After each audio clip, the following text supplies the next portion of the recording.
Welcome back, everyone, to another reaction video. Pretty excited about this one today for a couple of reasons. Number one, it is my first time doing a reaction to this channel. But number two, I'm in this one. I'm one of the voice actors for this. So I recorded these lines a few months ago for Drawn of History, knowing that this was coming out, but not knowing the whole context of the video other than my own part that I had to play, which is as one of the barons involved in the final stages of this. So you'll see me toward the end of the video appear, but he did a great job not only of including me, but also drawing me, and pre-mustache, of course, but he does a great job with this. I actually had the privilege of hanging out with the creator of Drawn of History back in November when I was out in Denver with Mr. Beat and a number of other creators who were there together. We got together for a thing, and Jarrett from Genia Vlogger, who I also got to hang out with in November, is also in this episode, as is Cypher, Dr. Cypher now, the cynical historian who I got to hang out with back in November. All great guys. I'm so glad I got to be a part of this with them. You're going to hear all their voices in this one. So the link is in the description, as always, to the original content. I really encourage you to check out his channel, Drawn of History. He does all the animations himself, does a lot of the voice work himself. He's a teacher. I think he's in New Jersey. So a lot of great stuff. Click on the link in the description. It'll take you to this video. You can see all of his other content as well. This is a long one, so strap in. We're going to be here a while. Let's dive into the worst king in English history? Question mark. Makes for a bad English monarch. Loss of territory? The British Empire disintegrated under the rule of Elizabeth II, and many people loved her. Exploitation of their people? Charles I taxed his subjects into oblivion to buy analog NFTs. General sadistic behavior. Richard III probably killed his nephews and definitely drowned his brother in wine. Yeah, so if we're going to talk sadistic behavior, I think I'd be more along the lines of Richard III's nephew, which is always kind of a weird thing to me in all of this, right? That Richard III is killed in battle fighting against Henry Tudor, Henry VII, and then Richard III's niece marries Henry Tudor. And then, of course, their child is Henry VIII. When one thinks of the worst English monarch, one name consistently comes to mind: King John. But this begs the question, was King John really that bad? Yeah, was I really that bad? Yeah, he kind of was. You kind of were.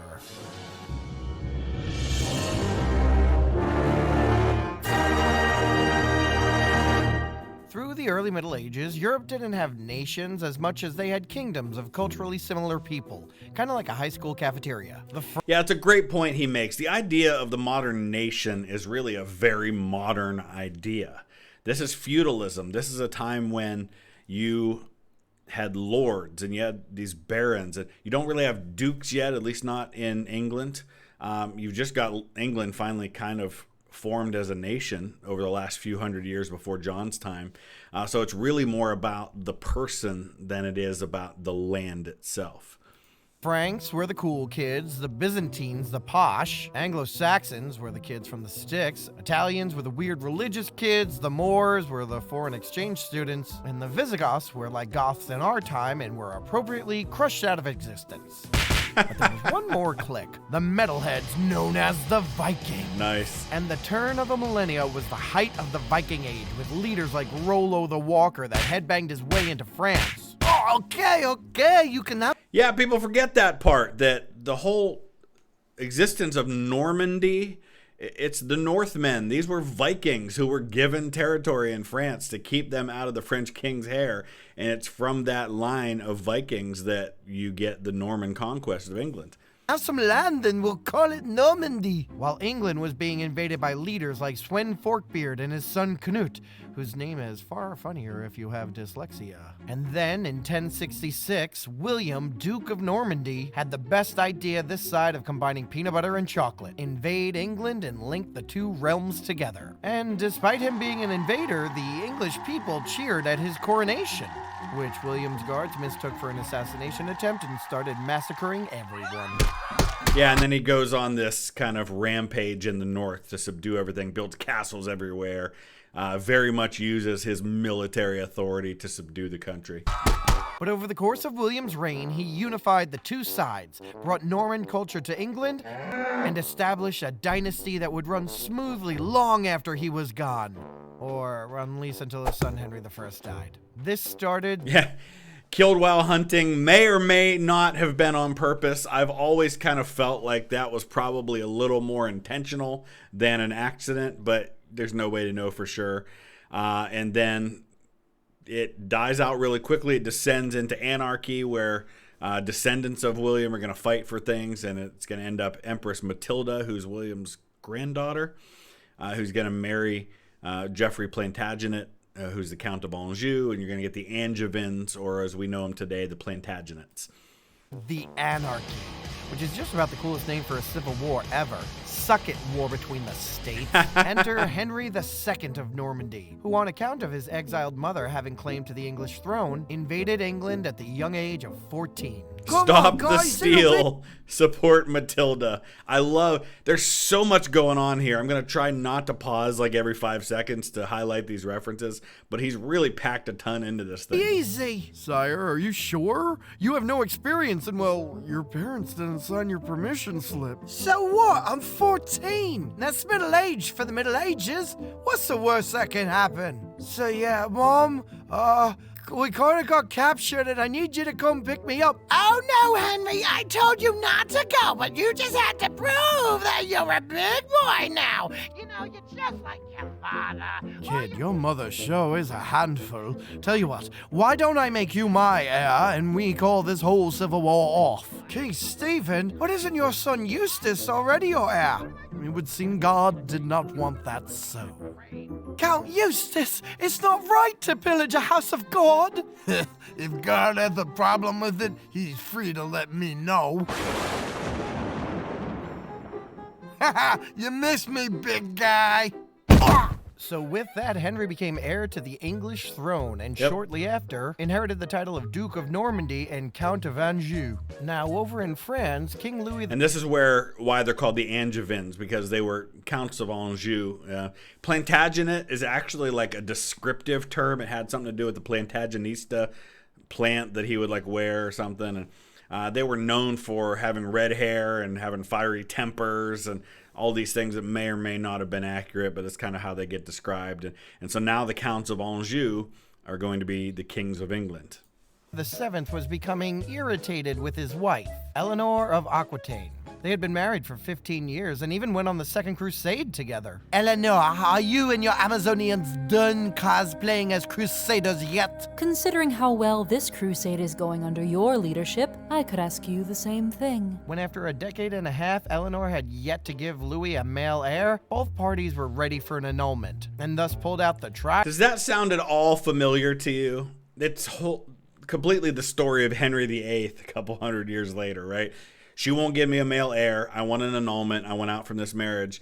But she's very powerful in her own right because she controls Aquitaine, which is why everybody wanted her. Aquitaine's this huge stretch of Western France. And with her comes that territory. And if she can have a son, that son, if she had stayed married to the French king and had a son, that king of France would have also inherited Aquitaine. But now she's going to go and end up married to the English king, have sons, and they're going to inherit Aquitaine. Tried and true royal excuse. Consanguinity. After checking the records, it has been discovered that Eleanor and Louis are third cousins once removed. I love the fact that Jarrett, whose channel is Genia Vlogger, and it looks just like him, he does such a great job with the animations here, is the royal genealogist in all of this. So third cousins once removed. If you're not familiar with how that works, because there's a lot of confusion about how relatives work, right? So most people know what first cousins are, right? First cousins is where your parent and their parent are siblings, and so you're first cousins. Okay, now your first cousin's child is your first cousin once removed because it's down one step further on one side. That's where the removed comes in. Your child and your first cousin's child are second cousins. Your grandchild and your first cousin's child would be second cousins once removed. Your grandchild and your first cousin's grandchild would be third cousins. So that's where this all comes from. all these royals are related to each other. So consanguinity, being related to each other, only matters when you need it to be an excuse, because otherwise everybody knows you're all related to each other.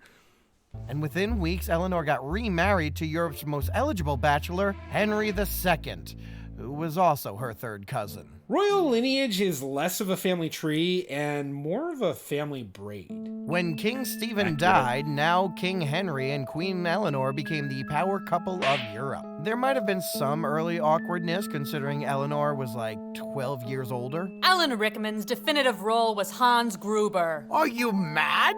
He was and always will be Severus Snape. Sheriff of Nottingham, yeah. Why a spoon, cousin? Why not an axe or a knife? Because it's dull, you twit. It'll hurt more. And I'm pretty sure that appears in this somewhere. Ironically, I liked him best as the Sheriff of Nottingham. Yes. But Hans one Gruber's thing great that they too, could though. agree on is that they really liked having sex with each other, producing 8 children, 4 of the surviving being boys, the youngest of which was named John. It's about bloody time you got to me. But when Henry II wasn't getting busy with Eleanor, he was getting busy with England. He reformed legal systems, creating the basis for English common law. Okay, so we'll have a unified court system, we'll reinstate juries, and create a cadre of traveling judges with no bias to the local communities. Is there anything else? Can we make it legal to hang toilet paper under rather than over? No, that's madness, you savage. God?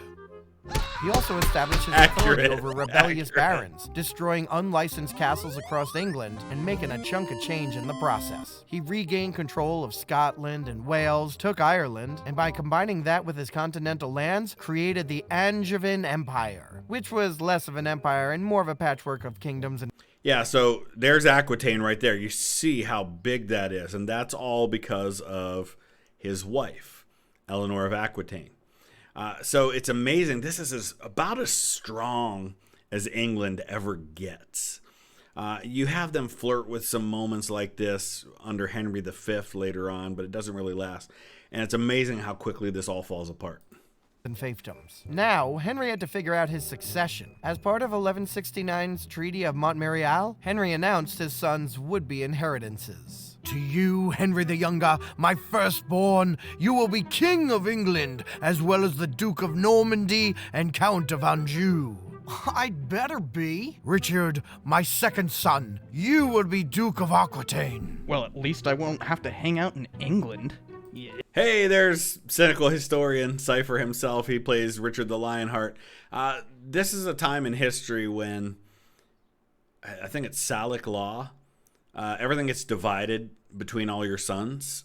So having more sons wasn't necessarily a good thing. And it's really frustrating when you're playing a game like Crusader Kings 3, because you want to be able to pass everything on to your heir so you can continue to control it all.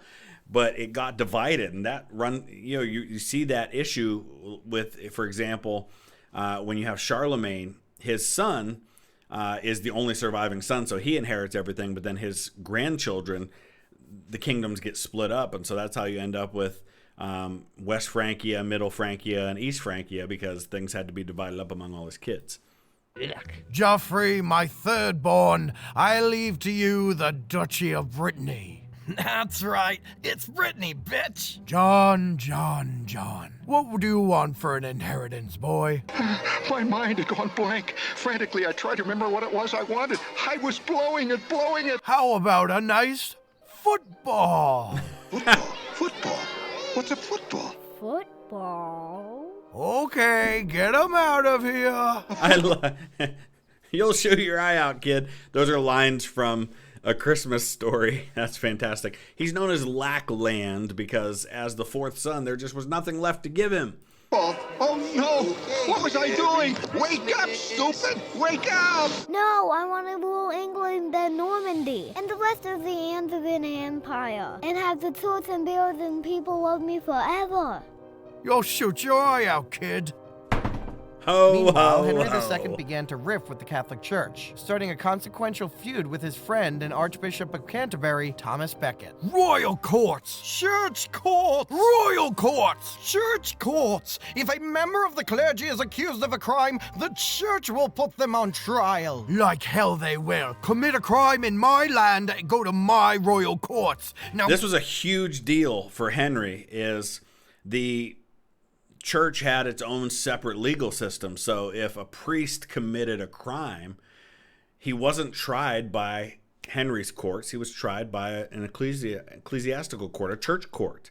And Henry wanted to change that. And so he uses his influence to get one of his best buds, Thomas Becket, appointed as Archbishop of Canterbury, thinking that now he's going to have a yes man in charge of the church in England. Well, he doesn't expect Thomas Becket to actually take the role seriously. And this guy he thought would be a yes man for him turns into an enemy. And then he makes, I'm sure we're going to get to it, he makes this offhand comment that gets Becket killed, and it becomes a big problem for him. Get out! Will no one rid me of this turbulent priest? Father, do you really mean that? So he's actually, I think, in France when this happens. And these knights hear him say that and think that that means go kill Thomas Becket. And so they go slaughter Thomas Becket on the floor of Canterbury Cathedral. Oh, John, deep down I know that he is only doing what he thinks is right. After all, Thomas is one of my oldest friends, a dear colleague. Say, knight, what do you have there? Show it to me. What have you done? Priest. But you were enemies. He was a bishop of Rome! I knew he was going to go there. Something in me told me the way he's making movie references, he's going to go to the HBO Rome series where they present the head of Pompey the Great to Caesar, and he goes, he was a consul of Rome. I don't know why I expected that. They didn't actually bring Becket's head to Henry, but for dramatic effect, I love that they did that. While John would spend much of his childhood away at school in Anjou, Henry II kept Henry the Younger close, even crowning him as sort of a junior king in 1170, though the young king felt he wasn't being taken seriously. So he's known as Henry the Young King, and he doesn't get counted in the order of kings, right? So this is Henry II who's king. Technically, had he reigned in his own right, his Henry the Young King would have been Henry III, but instead Henry III is going to be John's son. Dad, I want to be treated like a real king with real power. What makes you say you're not? I'm getting none of the taxes, no one respects me, and my crown says Burger King on it. Oh, does someone need a nap? Hold on a second, John. I've arranged a marriage for you because that's something you do for a 5-year-old, and now you'll get 3 of your brother's castles in Pointu. Say what?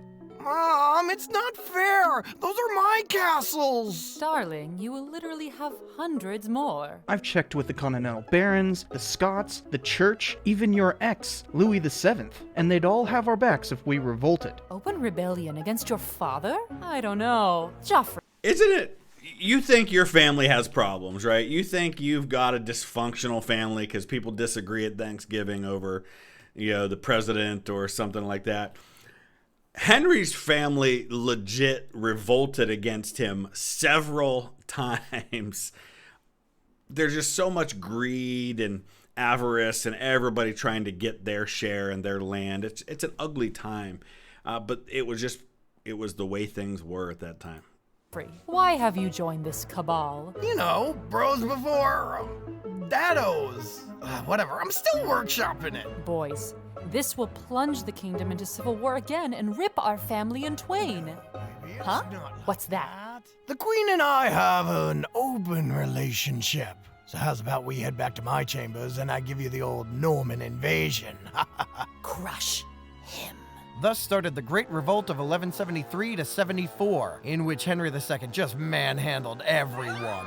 How did you beat us? We literally had everyone on our side. Oh, you forgot one thing. I'm frickin' Henry II. Plus, I figured out a way for the church to forgive me. For your sins against Bishop Becket and the church, we will flog you in view of everyone. What they don't know is, that's my kink.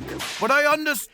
So yeah, when Becket dies, it's a major catastrophe in terms of public relations for him. That he was seen to have ordered the death of the Archbishop of Canterbury. But Henry II, to his credit, he plays it perfectly. He completely prostrates himself before the church and before the people, takes full responsibility for it, gets flogged, wears a hair shirt, which was something you did to cause yourself to be really uncomfortable as a way of showing penance. He goes to Becket's shrine at Canterbury Cathedral and like lays on the ground for like a day, I think it was. He does all this stuff that is just the perfect visual submission that says, I screwed up and I'm really, really sorry about it. And it works. Stand your frustration. I applaud your agency, and I forgive your transgressions. Mine as well, right, love? Locks her Less up. forgivingly, Henry would imprison Eleanor for the next 16 years. Yeah, that's about right. And had John rebelled along with his brothers? No, since he was a powerless 6-year-old prince. This and time. this is maybe where historians begin claiming that he was Henry's favorite. But let's face it, that's like the teacher's favorite being the kid that pees his pants because all the other kids are busy pooping theirs. Speaking of pooping, Henry the Younger, while attempting another revolt against his father, died of dysentery in 1183.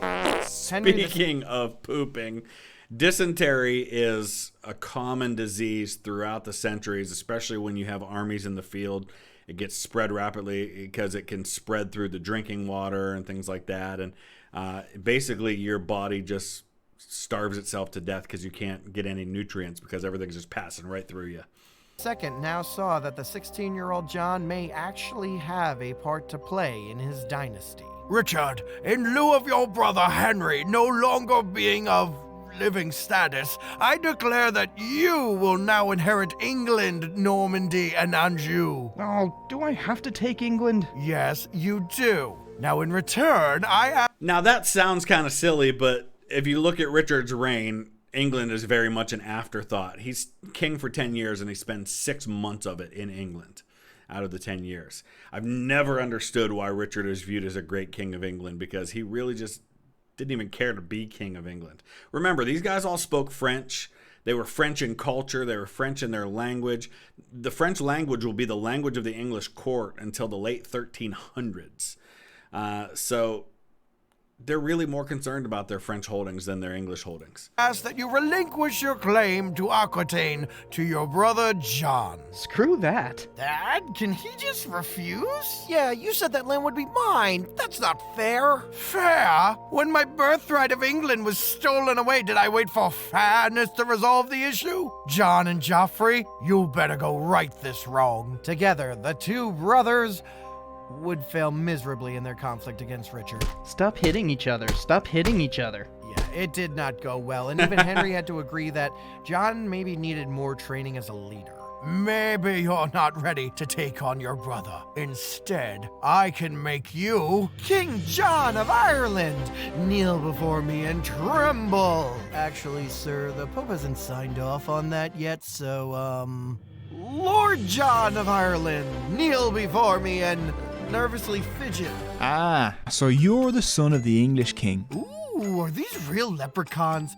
Do leprechauns really smell like this? Like peat moss and defeatist literature? No, these are the chieftains of Ireland. Over the decades, we've established a fragile, uneasy truce with them. That's cool. Can I pull on their beards? I'm gonna pull on their beards. Ah, would you let go of me beard? I've never been so insulted in my life. Lads, that's it. We riot. Within a year, John lost all of his army and money to the Irish insurgents and fled back to England. Good. The little pup's gone home. Now, Ireland for the English kings was always kind of this like prize that they wanted, but always had a really hard time grabbing and hanging on to. Eventually, they're going to be able to do it, but it's an ongoing story. Same with Scotland. You know, if you're an English king, there were 3 things that you concerned yourself with: Scotland, Ireland, and France. And how can we take more of all of them? Tell me, have potatoes arrived in Ireland yet? No, not yet. Ah, bollocks. John would return to England broke and embarrassed. Still, his prospects would improve in 1186 when Joffrey decided to participate in a jousting tournament. Lord Joffrey, your garniture is so well polished it will surely blind your foe. Yeah, I'm shiny as balls. Let's go!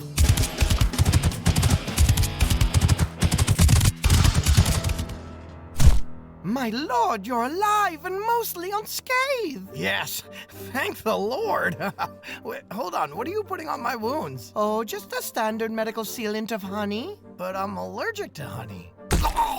And with that, John had lost another brother and was even more valuable to the family. Now, back in the day, if your son died before you did, you didn't have to divide your land to them. It wasn't like today where, okay, if the son died, it would pass to his kids. Though Joffrey's son is going to have a part to play in all of this, it wasn't as big a deal. It wasn't the worst thing in the world if a couple of your sons died before you did, because now you don't have to divide your land as much. Was only 2 heartbeats away from the throne, a future never intended for him. What would he do next? Get in, loser. We're going rebelling. Why are you rebelling this time? It's not like I'm getting Aquitaine anymore. Yeah, I know. Dad finally released Mom, so now she'll get Aquitaine back. But Johnny, you gotta realize that Dad is irrelevant. He's the king of England! Which is like being the smartest kid on the short bus. John, England is lame. We're not even speaking English, we're speaking French. Then why don't we have accents? Because between the Lafayette and Gouverneur Morris videos, there's enough bad French accents on this channel. There's always room for one more. Who's that? That's King Philip of France. And yeah, he's a jerk, but remember that our continental holdings are fiefdoms of his kingdom. Face it. That's an important thing to note here. So this is another complicated layer to all of this. If you're the King of England and you're the Duke of Normandy, Normandy's not part of England. Normandy's part of France. So as King of England, you're a king. But as Duke of Normandy, you are a vassal of the French king. And so technically you have to pay homage to the French king for your French holdings, even while simultaneously being a king of your own who has people under you. It's a complicated layer of things. John, Dad is decrepit and the British Isles are in the sticks. The European continent is where it's at. Normandy, Anjou, Aquitaine, that's what's important. So, are you in or are you out? John was stuck in a no-win situation. Side with his increasingly ailing father, or betray him in favor of his brother and the French king. Fortunately, fate soon made the decision for him. So Richard is having another go at his old man, is he? It would seem so, my liege, and at the top of the list of the rebels is John. Your Grace? It would appear the king, upon hearing his favorite son has betrayed him, has died of a broken heart. What? A broken heart? Who is he, Padme Amidala? This guy's been coughing up blood for weeks. Yeah. It makes a good point here. You know, a lot of the stuff we love to tell stories about is more romanticized than it is factual. Did it really kill Henry to find out John was rebelling against him? Probably not. He was already dying. Did it fit conveniently into the narrative? Sure. So this is 1189 when Richard's going to become King of England. What kind of doctor are you? Don't you realize that people die of actual causes? You know, you're right. This king has clearly died because this man is a witch! And with the death of Henry II, Richard became King of England and promptly said, "F this, I'm going on a crusade." Yeah. You're leaving? He did. Hell yeah, I'm not sticking around this store-brand country. Me, Philip II, and the Holy Roman Emperor Frederick Barbarossa are gonna definitely take back the Holy Land. But don't worry, I'm leaving someone to rule in my stead. Someone I can trust. Someone that deserves the honor. Oh no. William de Longchamp. That guy? He looks like white windowless vans will be invented specifically for him. Longchamp? Wait.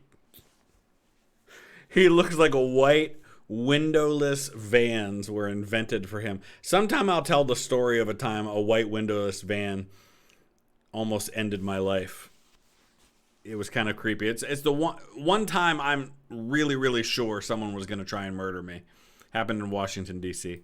It is. Now, if you'll excuse me, I'm gonna drop a Deus Volt on this Saladin guy. With Richard away, Longchamp quickly let the power go to his head, spending lavishly, arresting rivals, attacking nobles, and just standing there on the left side of escalators. The left is for walkers. Eventually, John got word to his brother about the troublesome Longchamp. Really? Come on. I leave my realm for a second and the whole thing starts falling apart? Fine. Longchamp's out. Can I trust you not to futz the whole thing up before I get back? Really? Me?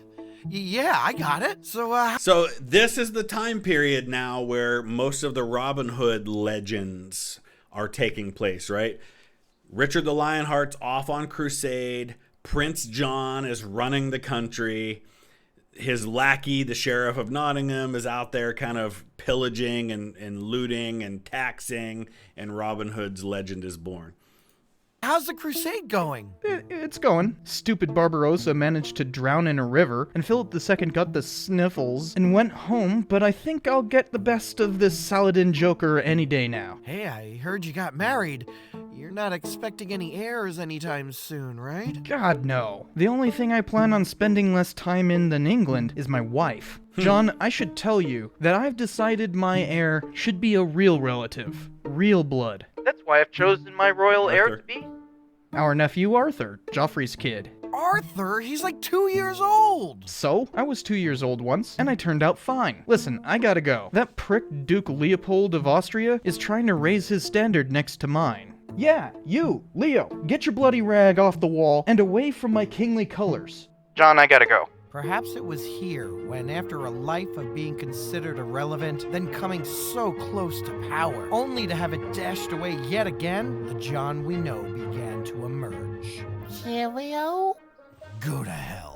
And soon a situation unfolded that would open the door to John's ultimate rise. While Richard didn't succeed in winning back the Holy Land in the Third Crusade, he did succeed in pissing off several European monarchs. Yep. And now that the crusade was over, it was game on for political. And the problem is, by making these other European monarchs mad, all of their territory is between you and getting back to England, and that's a real problem. Vendettas. Philip II, Richard's main frenemy, made it known that all routes home through France were closed to the English king, forcing Richard to go in disguise through the more hostile path of Austria. Remember, boys, if anyone asks, we are but ordinary pilgrims.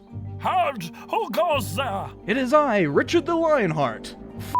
Oh, hi, Leopold. My, what a lovely standard you have. Richard was captured by Leopold and passed along to the new Holy Roman Emperor Henry VI, who held him hostage. And there's a whole complicated story there that's really fascinating, and it involves holding Richard for ransom and the Pope getting involved and threatening excommunication if you don't let him go and all this stuff, and that's why he gets passed around. On the allure of a potentially gigantic ransom and by the persuasion of Philip of France. And just what did John do when he found out? Okay, we all love Richard and we should totally pay the ransom, but here's a crazy idea.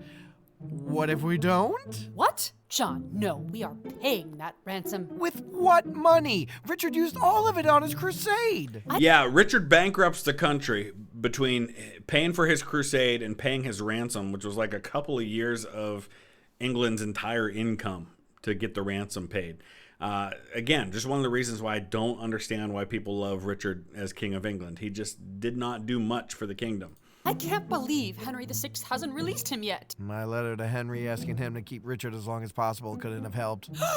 What? Nothing. Anyway, the Angevin Empire will be fine with me running the show. Are you kidding me? Philip is already nicking our continental lands. Well, that's only because of the deal that I already made with him. Where did you learn to be so heartlessly conniving? Have you met our family? It's nothing but conspiring and rebelling and backstabbing, yet when 100%. I finally do it, all I hear is Richard, Richard, Richard. It's not fair. John, I know what you're thinking, that Richard is my favorite.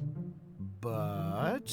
Oh, no, that was the end of my sentence. Richard is my favorite.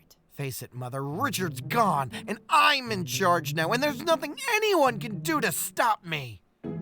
He He's standing right behind me, isn't he? John fled to Paris, fearful of his brother's vengeance, but he would have to face the music months later in Lisieux. Richard, knowing his brother was at his mercy, took an unusual approach. You abandoned your king? Your own brother. You conspired for my continued imprisonment, and you usurped my throne. Such crimes should result in you being hung, strung, and quartered. Please, brother. But John, have no fear. You are a child, and had bad men looking after you. So I should mention, and it's not a real criticism here, just because he's just using that phrase. Hung, drawn, and quartered doesn't come along as a punishment for a few generations yet. Well, I'm 27. Say it. I'm a child and had bad men looking after me. You were merely too feeble-minded to know the error of your ways. I was too feeble-minded to know the error of my ways. And your balls smell too. What does that have to do with... And my balls smell. I agree. Now, if you'll excuse me, time to start retaking my lands from that quality adversary, Philip. For the next year, John was a pariah, excluded from royal functions and properties. But eventually, Richard forgave his brother, welcomed him back into the fold, and even made a monumental decision. So I'm going to make you my official heir. Really? This is awesome! Just in time for Richard to die and for John to become king. I won't let you down. Oh no, I'm quite sure that you will, but Arthur's mom sent him to live with Philip, so you're my only choice. Now, if you'll excuse me, I have a relatively easy castle in Limosa to raid. And what's better than this? Guys just being dudes. Blimey, it appears I've been pierced with an arrow. And here's the boy that did it. Well, I order that no harm come to him. The shot was They're gonna flay him alive. fair and true. But then Richard's wound... This is 100% true. Richard lives for a while afterwards. He gets shot kind of right in the shoulder where his neck and his shoulder come together. The wound gets infected. He ends up dying from it. He did instruct that no harm come to the young guy who shot him with a crossbow from the castle. There's different descriptions that he was a cook or he was delivering food to people. We don't really know 100% for sure, but... then after he dies, they flay the guy alive, which means they skin him alive. Wound became gangrenous, and 11 days later, he died. Blech. You know we're going to flay you alive for this, right? Oh my gosh! And with Whoa. that, That was disturbing and 100% accurate. Horrible way to go. the fourth son that originally was meant to inherit nothing became the ruler of the Angevin Empire. This is gonna be great! So, William Marshall, my family's long-term and trusted advisor, what's on the agenda? Well, Philip is invading continental lands, some lords want Arthur as king, and the Third Crusade and Richard's ransom have emptied the royal coffers. Oh, okay. I'm just gonna go into a closet and throw up for a little bit.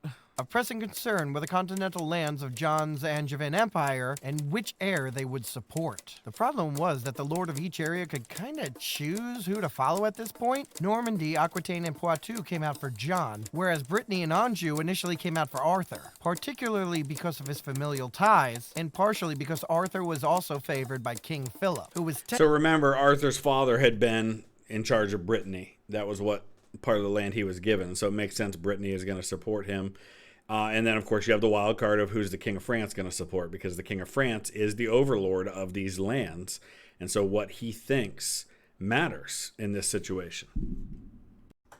technically overlord of all of them. Immediately after being crowned, John sailed back to the continent. Goodbye, fair subjects. I'm off to secure my empire. For God's sake, can't we get a king that stays in England? I'll miss you too! John knew that he had to do whatever it took to ensure his lord stayed loyal to him. Hey, this monastery looks like it's seen better days. With me as king, we could totally take care of that. As long as you're loyal, I'm prepared to grant this county commune status and all the economic benefits that go along with it. Listen, if you stay loyal to me, I'll make sure the McRib is a permanent menu item. John was feeling more kingly each day, which made him reassess some of his earlier decisions. What do you mean you want an annulment? I've been a loyal and faithful wife while you've had more homes than a camel convention. I know, Isabella of Gloucester, but you gotta understand, you were fine when I was in line to inherit nothing, but I'm a king now, and This is the unfortunate reality. Marriages are about alliance. They're about political connection. And when you're the fourth son of the king and you're promised in marriage to someone, it's very different than when you end up king yourself. Face it, you're a nobleman's 8, but a king's 4. Oh, and just who do you plan on dumping me for? Isabella of Angoulême. She's beautiful, she's well-connected. She's 12! I know, right? Plus, my personalized license plates will still make sense. Well, I refuse. And what makes you think the church will go for this anyway? One word. Consanguinity. Oh, royal genealogist, it appears my wife and I, oops, we're cousins. Jesus, can't we just stop pretending you're not all related? Meanwhile, King Philip was pressing hard for Vexin, the geographic grundle that separated the traditionally Norman and French lands. This area was the largest sticking point as John and Philip sought to negotiate a peace. I want it all. No way. The splitting of the Vexin was settled years ago when my brother Henry, then age 5, married your sister Margaret, then age 2. Man, we belong to some messed up families. What if I acknowledge you as the rightful heir? Philip? Yes, I, King Philip of France, will recognize you as Lord in Anjou, Brittany, and Poitou, and your claim to the English throne. And all I ask in return is most of our Vexin. And one more thing. You recognize that you rule your continental claims in the name of your true overlord, namely, moi. And again, this is what we talked about already, right? It's complicated. He's a king, but he's also a vassal of the French king when it comes to his French territory, which really is the territory he cares more about, as many of the Angevins did. Would John take the deal? Of course I did. Aside from losing some land in Vexin, I agreed to nothing in this Treaty of Legale that Richard hadn't already agreed to. Plus, I negated Arthur's claim, and I brought peace to my lands. Your Grace, there are some that say that you gave up too much, that you should have continued to fight. Some are calling you soft sword. Soft sword? Let's see him call me that when I get my 12-year-old wife home. Yeah, that comes off much creepier than you realize. And so ended the year 1200, the first full year of John's reign, and the king felt pretty good. I bet your uncle's feeling pretty good now, Arthur. I'm sure he does. Wait, Arthur, why are you in France? I thought you made up with him and returned to England. Well, I got the feeling he wasn't over the whole contesting him for the crown thing. And here's the thing that you deal with, and you see this throughout the centuries during this feudal period, right? As long as there is someone else who has some legitimate claim to the throne, you're going to have threats of rebellion, because as soon as your people are unhappy with you, they'll say, well, you know what? We'll leverage the fact that we could just go support Arthur of Brittany. And if we do that, we'll leverage that against John to get what we want. So John's always got this hanging over him. Well, Arthur's out there. And many generations, many kings have had this same issue. When Henry IV usurps Richard II as king and Richard gets thrown into arrest, Henry's king, but Richard's still out there, and he's a problem. When Queen Mary finally becomes queen after the death of her brother Edward VI, Queen Jane is out there, the Queen of 9 days, right? Lady Jane Grey. She's there. You've got her in prison. You've got her kind of held onto, but people are going to rebel in her name, and so you're going to have to get rid of her. I'm gonna kill you when you sleep. Which reminds me, why did you turn on me and deny my claim? Did I? Yeah, you did. Well, Arthur, here's the thing about being king. You get to make the rules. While your uncle may be king of England here on the continent, he still answers to moi. And any good king can find a way to get his way. For example, come in. Ah, you, Lebron, how may I help you? Well, Jean stole my fiancée, Isabella. You don't say. Oh, you two would have made a wonderful couple. You had so much in common. Oh, as much as an almost 40-year-old man can have with a 12-year-old girl. I know. Plus, the marriage would have made me the most powerful man in Poitou. And when I, a vassal of Jean, asked for redress, I was denied, and he went after me and my brother. Well, as John is a vassal of mine, I will call him here. And I do not see him here now, so I must assume that he is a contemptuous vassal. Take any action needed to right this wrong. And that goes for you too, Arthur. And you have to put yourself in the position of Jean. Do I go there and submit to the King of France? And in so doing, I kind of weaken my position of King of England by showing submission to another king. I'm not going to submit to another king, even though technically I should, because he's overlord of my territories in France.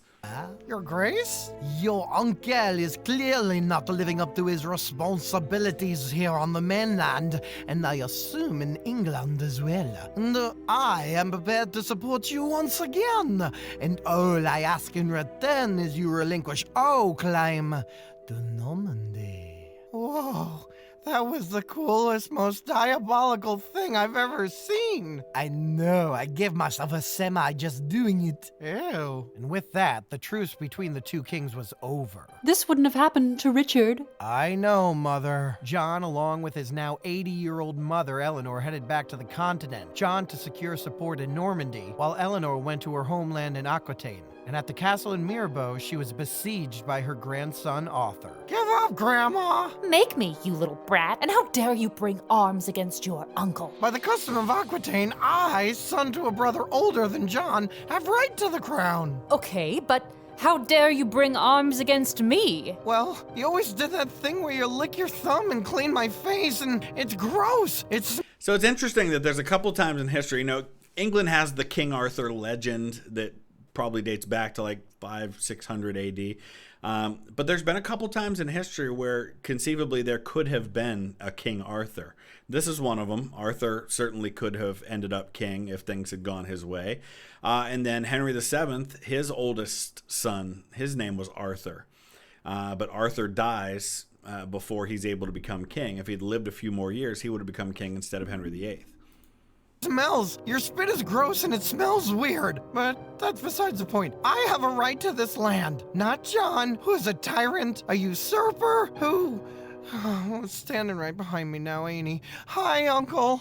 John had captured his royal rival, and while that should have meant that he had the advantage, it was more complicated than that. One reason was because many of his would-be allies were busy with other matters. Sorry I can't pick up the phone. I'm reaffirming my Angevin empire. Leave a message after the beep. Hey, John, it's Pope Innocent. I know you've been dodging me about this Fourth Crusade thing.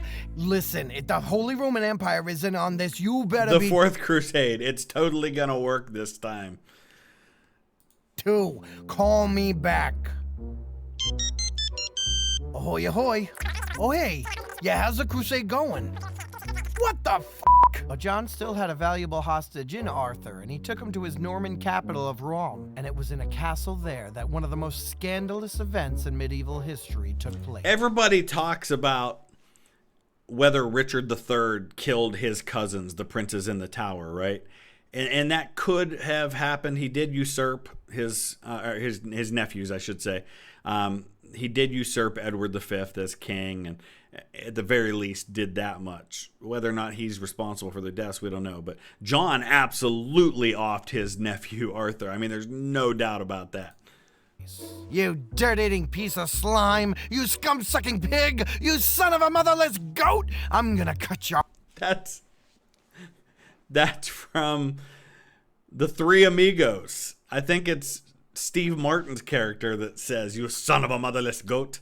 Heart out with a spoon! Why a spoon, my lord? Because it's dull, you twit. It'll hurt more. That's from Robin Hood, Prince of Thieves. The first movie that I ever learned every single line to. Fantastic movie. Love Robin Hood, Prince of Thieves. Despite the fact Kevin Costner can't be bothered to do any kind of a decent English accent in playing Robin Hood. You've got Sean Connery as Richard the Lionheart. You've got Mary Elizabeth Mastrantonio as Maid Marian. You've got Azim played by oh my gosh, I'm drawing a blank. Morgan Freeman playing Azim. You've got, of course, the fantastic Alan Rickman playing the Sheriff of Nottingham. It's just So well casted. You just wait until I come back. Sire, is it wise to kill the boy? No, William de Bruges, and I have no intention of killing him. He's my leverage against the rebels of the South. As long as I have Arthur, who did illegally challenge me, I have both a pressure point and the moral high ground. As long as he's alive and in my custody, I'm golden. Now let's go scare him some more. Arthur, holy shit! All history knows is that no one ever saw Arthur again, and He killed him. that, coupled with Philip's advancements in Normandy, forced John to retreat. A lot of stories out there that John literally killed his nephew with his own hands. I think he probably did. Back to England, where support for retaking of the continental lands was lacking. Okay, barons, let's get ready to head to France. No. What do you mean, no? I'm your king. Yes, king of England. And those are lands in France. Yeah, but we got a thing going on, like a Angevin thing. You've got an Angevin thing. We have lands here in England. Course, we're English. You know what? I don't care. I'm just gonna say it. You guys aren't good friends. But it's all good. As long as Chateau Gaillard in Normandy is still ours, I'm still good. Sir, Chateau Gaillard has... Don't say it. It has fallen? All right. It makes sense, though. Why would the English barons put their lives and fortunes on the line for their king to strengthen his standing on the continent? What do they have to gain by that? Somebody chop this guy's freaking head off. By 1204, what had started off as a successful reign had turned into a reign of misery, and it just kept coming down. My king, after visiting the continent, I can report that many Norman nobles have taken to Philip, as he is ultimately their real king. But Philip is offering peace. He is? Yes, and all he asks is that you first hand over Arthur. Oh, that's not gonna work. Well, at least you have some land left in France. I do? Aquitaine, the land of my birth. You can rest assured that as long as I live, Aquitaine will remain loyal. Mother, it Long as appears I that live. you've stopped breathing. It appears I have. That's it. Enough is enough. If Philip thinks I'm gonna sit back and watch him take everything that I've earned, inherited. Shut up, Mark. So it's fair to say, listen, I am no fan of King John, and John made a lot of his own messes, especially later in his reign. But he did inherit a really dicey situation, a really complicated situation, and a lot of people of his quality would not have done well in that situation. It would have really taken somebody pretty remarkable to come out ahead in all of this. That doesn't mean he didn't make some really stupid mistakes along the way and dig his own grave, so to speak. Marshal, everything I've earned, he's got another thing coming. King John had an invasion fleet of 51 ships assembled and ready to go the following year, accompanied by thousands of soldiers, many of which were paid mercenaries since some English nobles avoided the call. Onward to victory! Right, Marshal? Go get him, sire! I can't come since I had to promise Philip not to take arms against him in order to retain my lands in Normandy, but you look badass! Damn it, Marshal. Archbishop Hubert Walter, are you here to bless me as I bring the full might of England against France? No, sire. I'm here to ask what happens if France invades while the full might of England is gone. Well, we'll just... The Navy... And the Army... Crap. Call off the invasion, everybody. Gee, thanks, Archbishop. Is there anything else you'd like to do to complicate my life? Yo, did that guy just die? He did, which left the position of Archbishop of Canterbury, the highest religious office in England, vacant. And remember what happened before with John's father. He had that whole mess where there's a vacancy with the Archbishop of Canterbury. He tries to get his yes man appointed to that, which he's successful in doing, and it completely backfires on him. John knew the importance of the position and wanted a yes man in there, selecting John de Grey. Meanwhile, the monks of Canterbury secretly selected one of their own, Archbishop Reginald. With competing candidates, the decision went to... I, Pope Innocent III, have reviewed your choices and have determined... Well, I've determined that you're all a bunch of Stugats. You monks, really? Reggie? You must be hitting that sacramental wine too much. And you, John, when you lost Normandy, you must have lost your frickin' mind too. He's got Thanos's glove there in his relics. Put yourself in the position of the Pope. What do you do here, right? As the Pope, you want influence and power of your own over these kings like John, and you're slowly growing that. So do you endorse his choice and therefore maybe get some influence with John, but also you strengthen John's power over the church because John got his guy?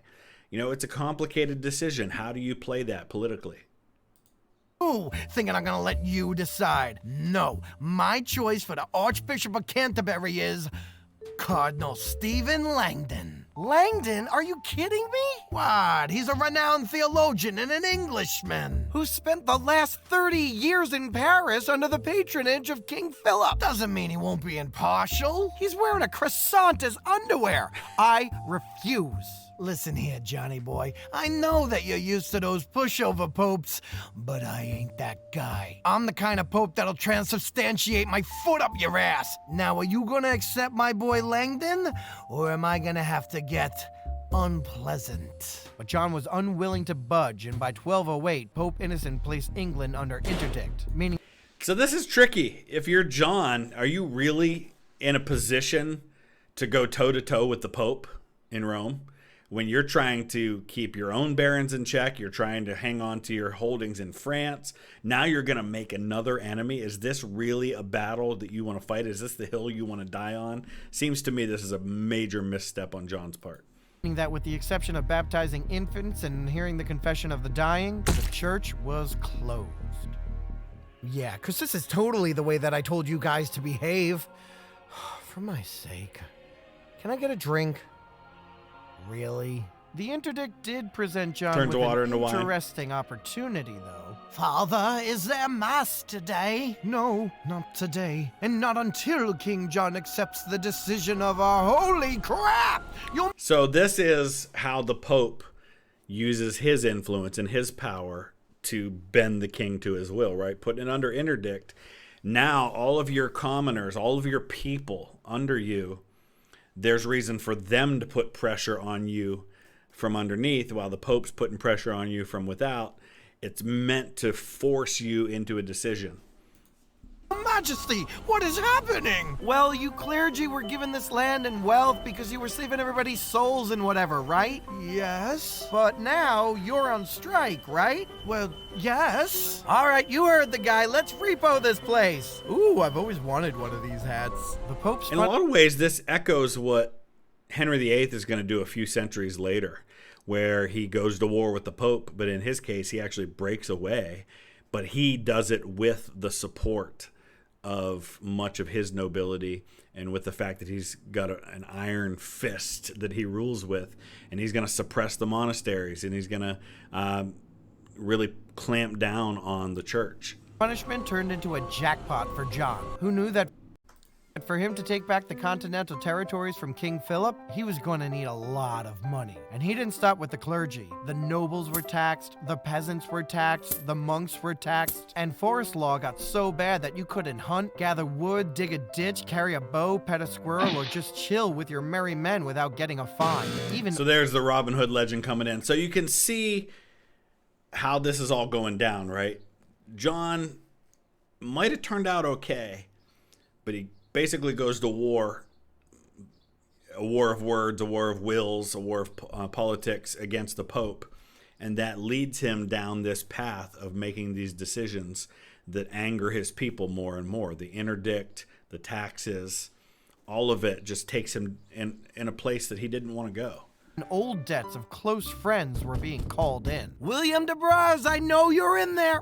Oh, hello, Maud de Braz. Where's your husband? Ain't seen him. What's it to you? Well, he still owes me 5,000 marks, and if I don't get it today, I'm taking you and your son as hostage till I get my money. You really think my William is just gonna let you take us hostage? You think he's afraid of you, John Lackland? Yeah, you're right. BT Dubs, isn't that him boarding a ship bound for France?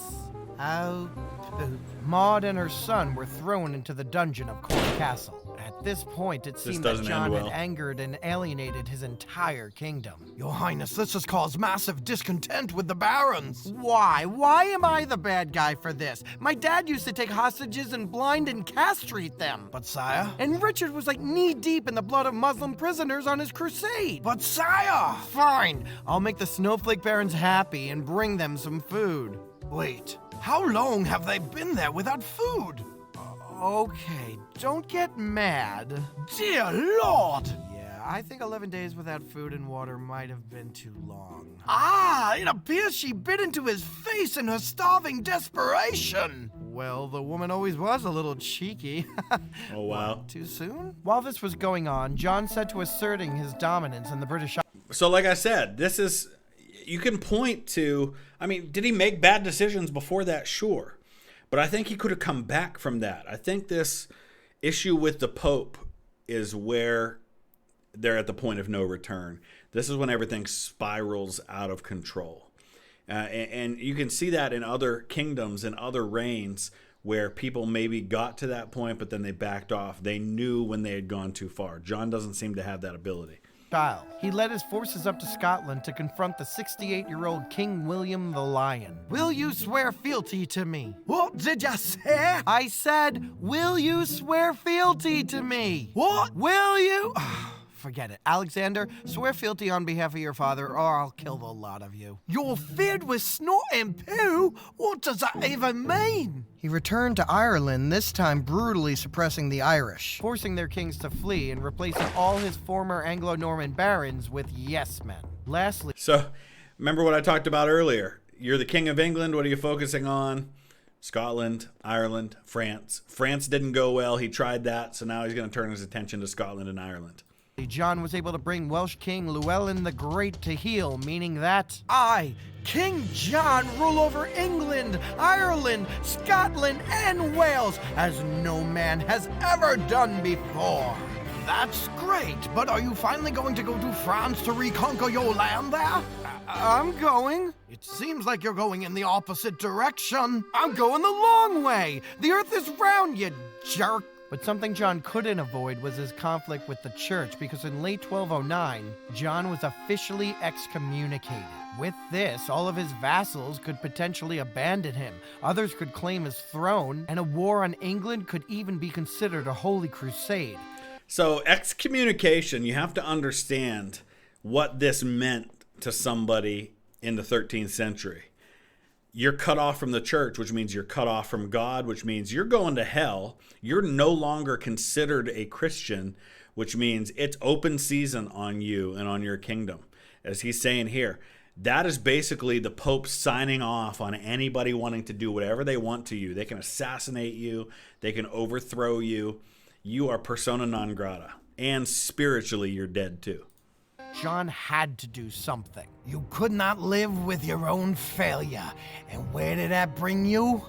Back to me. Your Holiness, I see the error of my ways and the wisdom of yours. I beg for your forgiveness, and I'm ready to consecrate Langdon as the Archbishop of Canterbury. Good. Could have done all of that to begin with, and he might be remembered as, if not a terrible king, at least an okay king. And things could have been very, very different. But now he's gone too far. He's got to come crawling back, and the price is going to be high. I believe that you are truly penitent and deserving. Your excommunication will be lifted. Oh, thank you, Holy Father. But I do just ask for one more thing.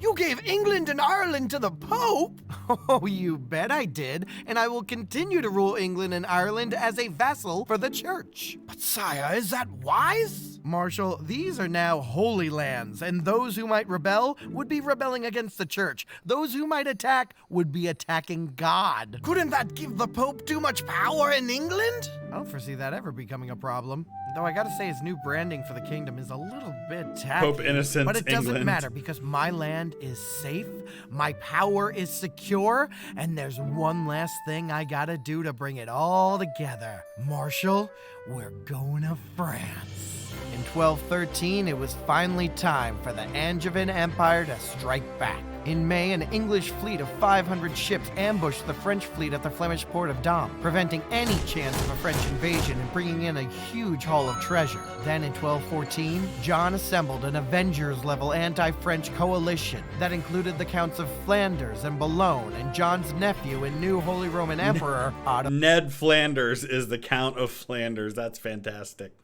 the Fourth.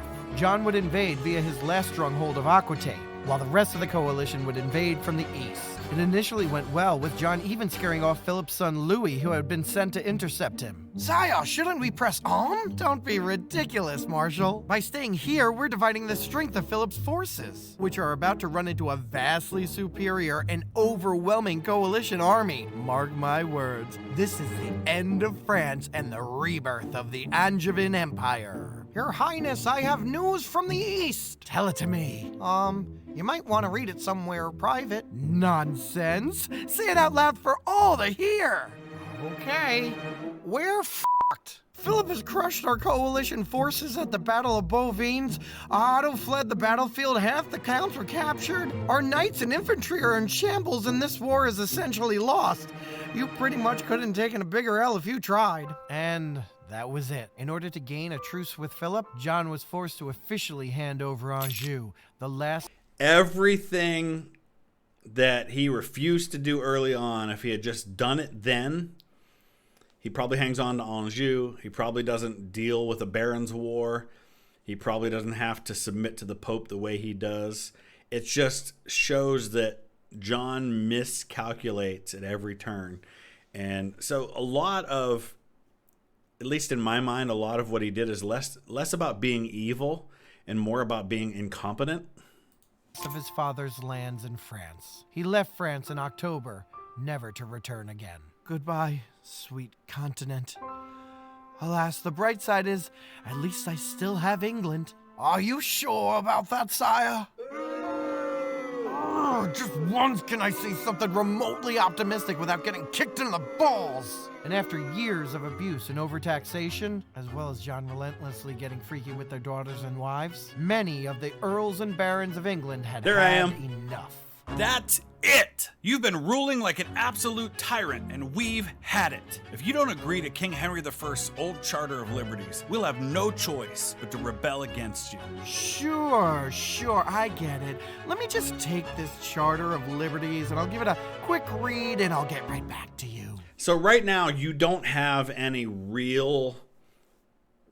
You don't have a collection of real powerful nobles under you. This is before the system that's going to be created by Edward III, where you're going to have royal dukes who are going to be very, very powerful in their own right. You do have some powerful barons, but really the power of the barons is when they unite together against the king. One or two barons can't revolt and overturn everything.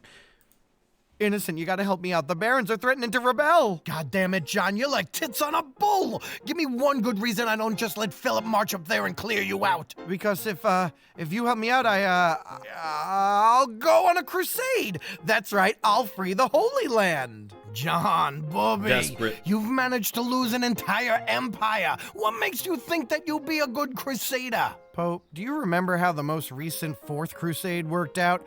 How could I be any worse? Read it and weep, jerks. Pope says you have to cut it out or you're all looking at excommunication. May I see it, Your Langdon. Highness? Yes, and maybe you can talk some sense into these barons.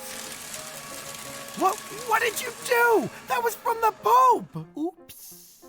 It's treason, then. Tensions were ready to explode. The rebel barons, fueled by leaders like Roger Fitzwater and Stephen Langdon, openly rebelled against John and even occupied London. By June of 1215, John agreed to meet the rebel leaders in a meadow called Runnymede. Okay, So here you have Magna Carta, which is the Great Charter. That's literally what it means. And this is pointed to as one of the great moments in history in terms of setting the foundation for democracy, for people's rights. The U.S. Constitution, for example, is very much viewed as a reflection of what was first fought for at Magna Carta. Gone over consent for taxation, financial penalties on the nobility, and pardons for us. Oh, and we want in writing that no free man shall be seized, imprisoned, or ruined in any way except by the lawful judgment of his peers and the law of the land. These are attempts to limit the absolute authority of the king and say, listen, your people need to have rights. There need to be rights to a fair trial. There needs to be rights in terms of how you go about taxation. There need to be rights in terms of how you're able to just unilaterally decide the fate of people. When has that ever been an issue? Fine. Are we done? One more thing. We want a council of 25 barons to make sure that you're living up to the charter. And if not, we have the lawful right to do something about it. Okay. Maybe now that we've agreed to this Magna Carta, we can have some peace. War! That's what we're gonna do! But I kinda already signed it. Did you forget England belongs to me? And by the power invested in me, I declare... And so this becomes John's out, right? While they've got his feet to the fire, he's going to sign Magna Carta, but the minute he's away from them and the Pope gets involved, the Pope's like, you didn't have the authority to do that. You can't submit to that. You're made king by God. They have no right to limit your power. Declare this garbage invalid and shameful. Get a grip on my kingdom now, John. And so started the First Barons' War, which brought an old foe back into the mix. What is it, mon chéri? I'm not sure, but I Jerry just Lewis woke up in the with the picture? most wonderful boner. As John and his forces fought rebellious barons in the north, the barons reached out to Prince Louis of France, offering him the throne on account of him also being Henry II's grandson.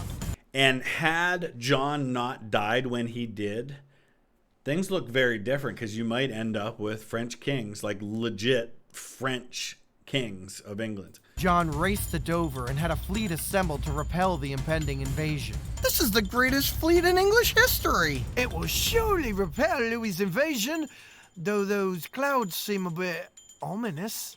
Nonsense. And as I always say, you need a few clouds to make that beautiful sunset. One storm later. Sire, the storm has destroyed our fleet, and Interesting that a couple hundred years later, you're going to have the victory over the Spanish Armada by England when England's facing threat of invasion. And it's going to be the storm and the weather and a combination of some really interesting tactical decisions by Francis Drake that are going to allow for England to win that battle. Louis is coming ashore. That sounds like a you problem. Louis and his French forces had made landfall and were headed towards John, who had stopped in East Anglia to raise support for his cause. Sire, Louis has already made it through London with little resistance. Well, my mercenary should slow him to... Your Majesty, are you all right? Yeah, I've just been feeling off lately.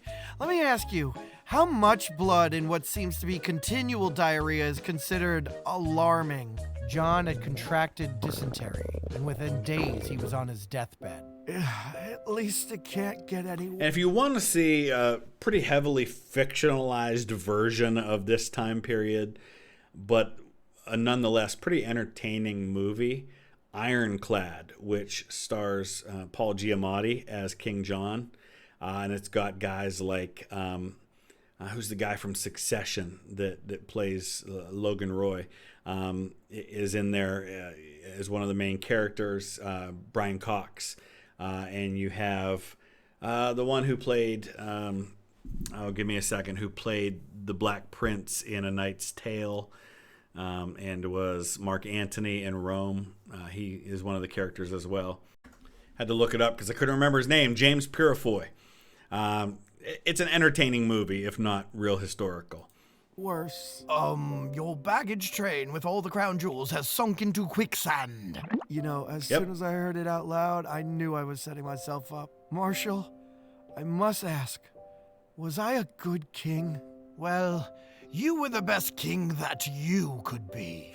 Oh, you could have just said yes. I'm about to die, and you don't gotta be such a dick about it.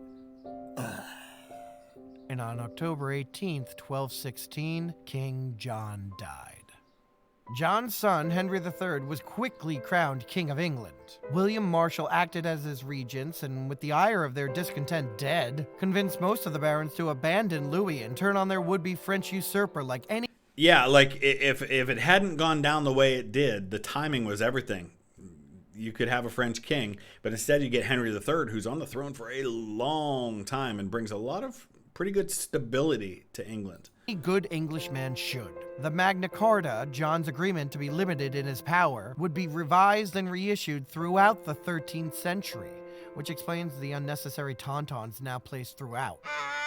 And all that was left of John was his legacy, which, through the medieval chroniclers, Renaissance writers, Victorian morality, and modern pop culture, has him as the worst. John, born into an incredibly dysfunctional family, initially meant for nothing, inheriting an untenable empire, probably wasn't the worst English king. Unfortunately, it looks like this video is wrapping up. You've subscribed, right? Come on, just hit the subscribe button. Maybe if you do, I'll post more than like twice a year. Think about how much work he had to put into animating all of this and writing the script and getting everything recorded. It's a lot of work, and he's got like 20,000 subscribers. So yeah, if you liked this and you want to see, he's got a lot of other videos covering American history, English history, different things. Give him a subscribe. Let's see some growth for his channel to encourage him to do more. I think this was really well done. John was the best king that a person like John could be. Dude, I'm right here. John, it appears your video is all right, so yeah, cynical historian as King Richard, Cogito as Irish chieftain. finally finished. Took long enough. To celebrate, I think I'll kick back and watch a Roger movie. Fitzwalter, I have a media better blogger. idea. Why don't we watch another Drawn of History video? Of course, after we subscribe and hit the bell notification. So yeah, thanks so much, Drawn of History, for a fantastic video about John. I think the main thing here is, like he said, John's born into a very difficult situation. He ends up king through a series of circumstances where he was never intended to be king.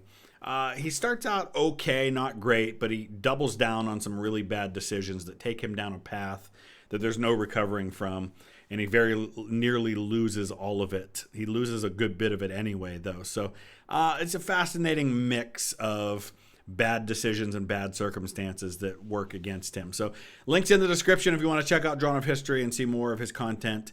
Please consider subscribing to him. Thanks for watching. Let me know your thoughts. We'll see you again soon.